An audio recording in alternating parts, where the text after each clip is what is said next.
This is the last lesson for the quiz on energy, the last lesson for Chapter 5 in your textbooks. In this lesson, we're going to talk about the efficiency of energy transfer, and we're going to talk about power. So let's get moving.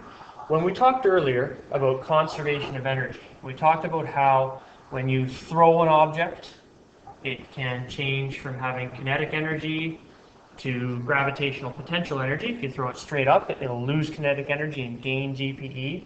Or if you drop it from a height, then it'll lose GPE and gain kinetic energy.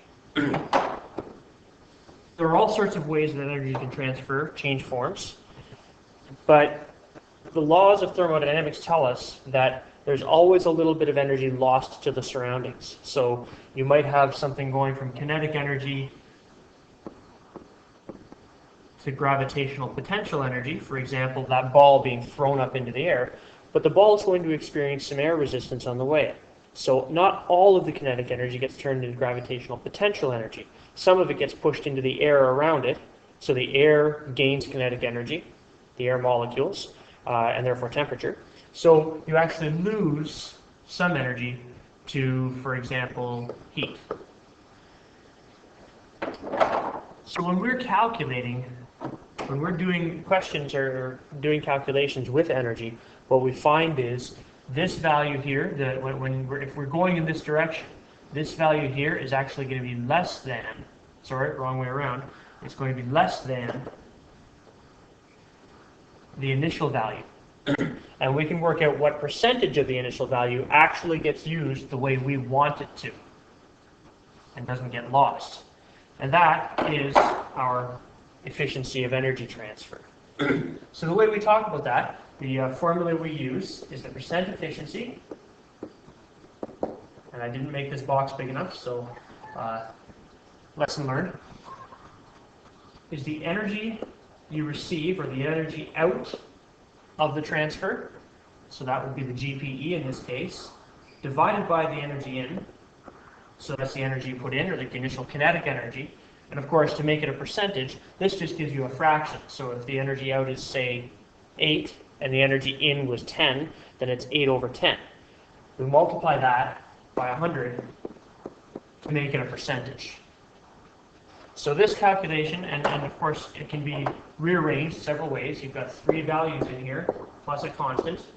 So it can be rearranged to solve for any one as long as you've got the other 2. So I'm going to open to page 243 in the textbook and look at a sample question that's solved in the textbook for efficiency. The sample problem is on page 243, and the question is, what is the efficiency of a rope and pulley system if a painter uses 1.93 kilojoules of mechanical energy to pull on the rope and lift a 20 kilogram paint barrel at a constant speed to a height of 7.5 meters above the ground? So let's make a new page and try this. So step 1 is what the question's asking for, the target. So we're going to say we're looking for the efficiency, so we want percent efficiency equals something, and percent efficiency, because it's energy divided by energy, has no units. So we don't have the right units in here. And with the information we have 1.93, 20.0, and 7.5. So it looks like the sig bigs are going to be 2 in the final answer. Step 2, we draw a picture. So in this case, you have a picture in the textbook. You can look at that. But what we're going to worry about, we're just going to worry about the object and where it goes. So if you look at it's a complicated pulley system that's got 7.5 meters, and the bucket's here, and it goes up, it goes. Actually, there's a couple of lines going around. A pulley goes down, goes out, and down like that. We don't need to draw all that information in. What we need to do, let's get rid of that because that's complicated. We keep it simple. We say the bucket is being drawn upwards and it travels a distance of 7.5 meters. If we want, we can extend this. Now we can put some more information on here. What is it, a 20 kilogram and the energy in is 1.93 kilojoules, and that's the information we're given. So we can turn this into a free body diagram, just for interest's sake, just in case we need that information. Here's the pull force, or the lifting force, and gravity is the only other thing acting on it. And it's moving at a constant speed, so Fp equals Fg. That might come in useful. Constant speed because there's no net force. So let's come over to the other side and let's look at what we have to figure out. Percent efficiency. So all our given information is over here. We have a diagram. Step 4 is the actual equation we're going to use. Now we only have one equation for percent efficiency. E out over E in times 100. So we have to figure out what each of these two values are. Well, we know what E in is.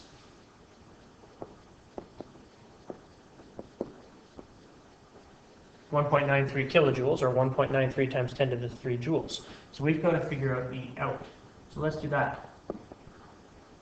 E out is the energy that we gain. We're trying to do something, so it's the energy involved in accomplishing what we're trying to do. And what we're trying to do is lift that 20 kilogram bucket 7.5 meters in the air. So that's going to be the GPE change, and we can assume a starting point of 0. So we need the GPE change to get to that top height. So that's going to be the mass of the bucket. In this case, we're fighting gravity, constant speed, times the height. So our percent efficiency is going to be mgh over 1.93 times 10 to the 3, all times 100. 20, 9.81, 7.5, over 193,000, all times 100. Pause the video now. If you didn't already pause it before I'd solve it, pause it now and solve it. Okay, and if you were paying attention, hopefully you were, you'll see the mistake that I made going from here, from this value, down to here. It would be 1,930, not 193,000. So when you punch this number in, you get 76%, 2 significant digits. All right, let's tackle power now. Next page. So power, for power, we talk about the rate. Power, just like acceleration is a rate of speed change, and speed is a rate of distance change, if you want to call it that. Power is a rate of transfer of energy. So we talk about energy being transferred from one form to another. Power is how quickly that energy gets transferred. So power, if we're talking about the rate of change of something, then we have to do the change of that, how much it changes divided by how long that takes. So power is delta E over delta T. And there are other forms that the textbook refers, but this is what it always comes down to. If you think about it, the work kinetic energy theorem says that delta E is the work done. So you could also say that power is the work divided by the time. So, again, page 251, an example of how to do this. So calculating the rate of energy transfer, or power.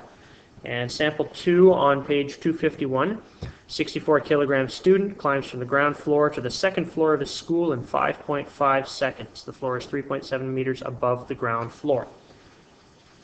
First thing we do, what is the student's power? So power equals something. And power is measured in joules per second, and that's named after James Watt. The unit for power is named after James Watt, a Scottish guy that worked out some efficiency in steam engines and kind of fathered the modern steam, or the industrial age. So there's the units for power. And of course, significant digits, quick check. 64, 9.8, 3.7, 5.5, 2 sig digs in the answer. Draw the picture. We have a student. We have a student going up a distance of 3.7 meters. So, student has a mass of 64 kilograms. Square student. And the time it takes to do it is 5.5 seconds. So now we can throw our calculations in. We've got information. All the given is here except for gravity. The textbook uses 9.8. We're using 9.81. So our formula, power, is equal to delta E over T. And in this case, delta E is going to be the height the student reaches is a change in gravitational potential energy. So the height gains gravitational potential energy, and the time is given. So we're going to get mgh over t, which is 64, 9.81. The height is 3.7 meters over 5.5 seconds. And let's just write in the units here. 64 kilograms, 9.8 meters per second squared, and height is meters. There's your joules, kilogram meters squared per second squared, divided by seconds gives you watts. That's a little side note we can put here, is that watts is also kilogram meters squared per second cubed. Don't worry, we don't go any further than cubed in units in this course. So, pause it now, do the calculation, see if we get to the same place. So I get 422 watts, which translated into 2 sig digs is 420 watts, or as the textbook says, 4.2 times 10 to the power of 2 watts. Okay, last thing to say before I close this video up and set you up for the quiz is a little bit of a follow-up exercise. We've talked about this in class. A couple of things you can do to take this further. Once you've finished the questions and once you've finished the worksheet that I give you, try these things. First, try to make up a question that involves power and efficiency. So the efficiency of power. So in other words, you give 2 powers and determine what the efficiency is. See if you can work something out that does that. The second thing is, and this is an interesting challenge for you, see if you can take everything in this chapter and make a question that uses all of it in one question. There's your challenge for tonight. Good luck. See you on Thursday.